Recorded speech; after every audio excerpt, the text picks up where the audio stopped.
आज का हमारा टॉपिक है फोल्ड इन जियोलॉजी। पहले हम इसका आउटकम देखेंगे जिसमें हम पढ़ेंगे पहले परिभाषा, फिर पढ़ेंगे हम लोग प्रकार, उसके बाद हम लोग पढ़ेंगे महत्व।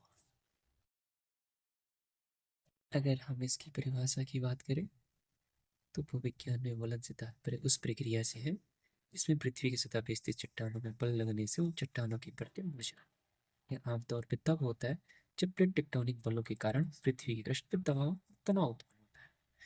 अगर हम इसकी प्रकार के बारे में बात करें तो ये वलन कई प्रकार की होती है जो चट्टानों का लचीलापन, दबाव की दिशा और अन्य कारकों पर निर्भर करते हैं। मुख्य रूप से वलन को तीन प्रकारों में विभाजित किया जाता है। पहला एंटीक्लाइन, दूसरा सिंक्लाइन, तीसरा मोनोक्लाइन। ये फिगर हम देख सकते हैं। अब हम इसके महत्व के बारे में पढ़ेंगे। महत्व, पहला महत्व इसका भौगोलिक संरचना है। वलन भौगोलिक संरचनाओं का निर्माण करते हैं जो पृथ्वी की सतह पर बड़े पैमाने पर प्रभाव डालती है। ये संरचनाएं भूविज्ञान के अध्ययन में महत्वपूर्ण होती हैं क्योंकि इन्हें समझने से पृथ्वी की संरचना और विकास के बारे में जानकारी मिलती है। दूसरे अगर महत्व के बारे में बात करें तो खनिज और तेल की खोज। वलन अक्सर खनिज संसाधनों और तेल के भंडारों के स्थान होते हैं। सिंक्लाइन में तेल और गैस की जमा होने की संभावना अधिक होती है, जबकि एंटीक्लाइन में ये संभावना कम हो जाती है। इन संरचनाओं को समझने से खनिज और प्राकृतिक संसाधनों का पता लगाने में मदद मिलती है।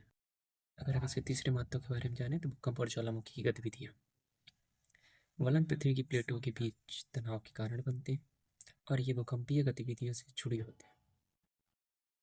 वलन की पहचान और अध्ययन से भूकंप और ज्वालामुखी के संभावित क्षेत्रों का पता लगाया जा सकता है। महत्व, भूमिगत जलाशय। वलन का अध्ययन जलवायु और जल संसाधनों के संदर्भ में भी महत्वपूर्ण होता है। वलन के कारण भूमिगत जलाशयों के निर्माण में सहायक होते हैं। निष्कर्ष पर ध्यान देंगे। वलन का अध्ययन भूविज्ञान में बेहद महत्वपूर्ण है क्योंकि यह पृथ्वी की आंतरिक संरचना और इसके विभिन्न प्राकृतिक संसाधनों की स्थिति को समझने में सहायक होता है। यह न केवल वैज्ञानिक दृष्टिकोण से बल्कि आर्थिक दृष्टिकोण से भी महत्वपूर्ण है।